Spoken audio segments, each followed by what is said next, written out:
এবং সবাইকে অনুরোধ করব যে মাঝখানে একবার শুরু হয়েছিল রেড ট্যাগ হ্যাশট্যাগ, ওই যে রানা প্লাজার পরে, এটা আপনারা সবাই জানেন, কিন্তু এটা আবার বন্ধ হয়ে গিয়েছে।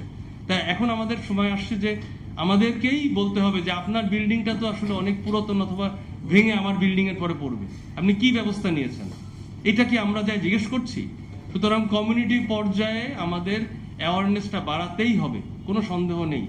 এখন আমি সবাইকে অনুরোধ করছি যে আপনারা এই যে যে কথাগুলো শুনলেন, এটা আপনার নিজের অবস্থান থেকে আপনি এটা প্র্যাকটিস করা শুরু করেন, আপনার বাচ্চাকে দিয়ে প্র্যাকটিস করান। অ্যাটলিস্ট আমাদের নতুন প্রজন্ম কিছু জানলো, এটা জানলো এবং বুঝলো, এবং তারা যেন আমাদের মতো না হয়, কারণ তারা তো আমাদেরকে দেখেছে। আমি আমার বাচ্চাদেরকে তাই বলেছিলাম, আমার সামনে অনেকগুলো বাচ্চা ছিল, আমি বললাম যে বাবা তোমরা আগে শেখো, কারণ আমরা তো আসলে তোমাদেরকে শেখাতে পারি নাই, তো তোমরা যখন বাবা হবা তখন তোমাদের সবাই যেন এভাবে প্র্যাকটিস করে। আমি আসলে অনেক টেকনিক্যালি ওই বাচ্চাদেরকে বুঝিয়েছিলাম। তো যাই হোক, আমাদের প্রসঙ্গ হচ্ছে যে আমাদের প্রত্যেকটা সেক্টরেই আমাদের সমস্যা রয়েছে।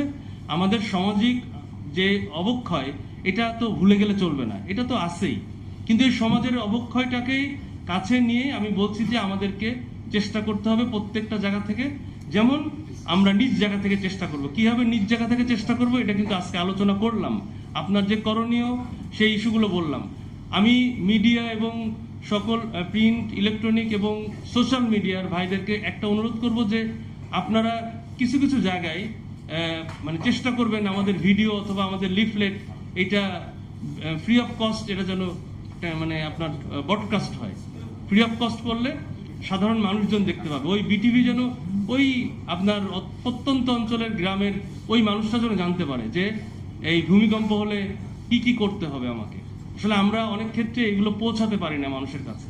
তা আমাদের অনেক কথা হয়েছে যে আমরা প্রথমে জানতে পেরেছি শ্রদ্ধেয় ডক্টর জিল্লুর রহমান স্যারের কাছ থেকে যে কিভাবে আসলে ভূমিকম্পের উৎপত্তি হয়, ভূমিকম্পের প্রত্যেকটা কম্পোনেন্ট সম্পর্কে আমরা শিখেছি।